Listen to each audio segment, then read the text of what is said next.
Olá, meus amigos, voltando novamente aqui para mais uma rápida aula, desta vez resolvendo a atividade prática número 1 do ensino à distância. Lembra do nosso exercício? Vamos lá, vem comigo. Respondendo as questões. Primeiro, qual a data do vencimento do título? O vencimento do título, ele se dá em 6 meses do termo da vista, ou seja, do aceite. Logo, o vencimento dar-se-á em 19 de novembro de 2019.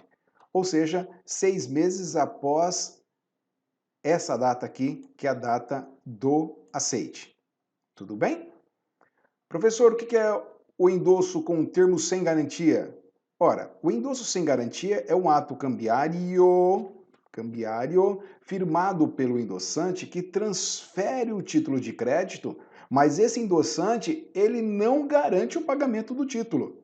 Nós sabemos que o endosso é um ato cambiário que tem dupla finalidade: transferência do título e estabelecer o endossante como garantidor desse pagamento.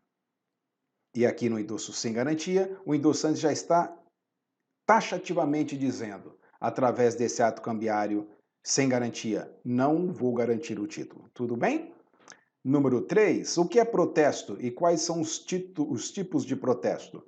Nas videoaula anterior, nós falamos que o protesto é um ato formal pelo qual se atesta um fato relevante na relação cambiária. São 3 os tipos de protesto: protesto por falta de aceite, protesto por falta de devolução do título e protesto por falta de pagamento do título, esse protesto largamente muito mais utilizado. Qual o prazo do protesto? Dependendo do tipo de protesto. No protesto por falta de aceite, o portador, que é o beneficiário, ele deverá entregar o título em cartório para protesto até o fim do prazo da apresentação do pagamento, ou no dia seguinte ao término desse prazo, se o título foi apresentado no último dia do prazo de apresentação, e o sacado solicitou o prazo de respiro. Portanto, o sacado quem? O aceitante solicitou o prazo de respiro. O protesto o mais comum, por falta de pagamento, o credor deverá entregar o título ao protesto nos dois dias úteis seguintes ao vencimento do título.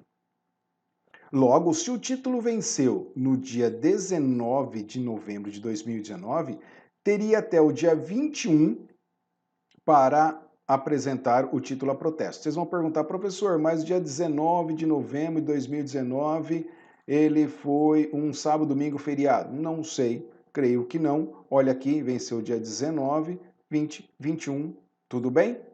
Ótimo. 22, apresentou no dia 22 de novembro de 2019. O que acontece? Esse protesto é chamado protesto intempestivo. Vamos ver daqui a pouco. Portanto, número 5, questão número 5, o protesto é obrigatório para ajuizar a ação contra o devedor principal e os cobrigados? Olha, resposta: contra os cobrigados é obrigatório o protesto, contra o devedor principal, não. Por isso eu coloquei depende. Para o exercício de crédito contra os coobrigados e seus avalistas, o protesto é obrigatório. Obrigatório. Assim, necessariamente, se quiser exercer direito de crédito contra o sacador, endossantes e seus avalistas, necessariamente tem que levar o título a protesto. E mais, dentro do prazo, portanto, dentro desse prazo aqui de 2 dias úteis, portanto, protesto tempestivo. Para o exercício de direito de crédito contra o devedor principal e seus avalistas, o protesto é facultativo. Ou seja, não há problema nenhum. Permanece o direito de crédito contra o devedor principal e seus avalistas, mesmo não havendo protesto, ou se o protesto for intempestivo. Para o exercício de crédito contra o devedor principal, seus avalistas, o protesto é facultativo. Assim, pergunta é, questão 6, poderia Pedro ter levado a protesto 30 dias após o vencimento?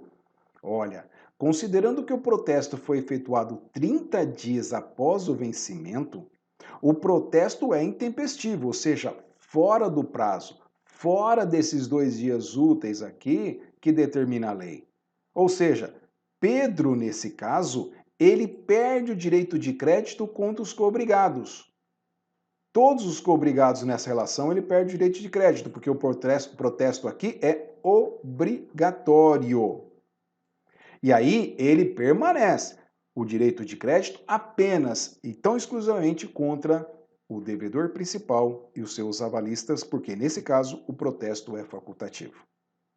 Então, a pergunta derradeira, professor, contra quem Pedro poderá exercer o direito de crédito? Considerando que Pedro perdeu o direito de crédito contra os coobrigados, sacador endossante seus avalistas, por que perdeu? Porque levou o título a protesto fora do prazo intempestivo, ele somente poderá entrar com uma ação ajuizar, exercer o seu direito de crédito contra o devedor principal, os seus avalistas, que no caso específico, devedor principal é Lucas. Lucas que aceitou integralmente a obrigação e tornou-se devedor principal. Ele é o devedor principal, contra ele o protesto é facultativo. Então, nesse caso específico, Pedro somente poderá exercer o direito de crédito contra Lucas. Muito obrigado, tenha um ótimo dia e até a próxima. Até mais.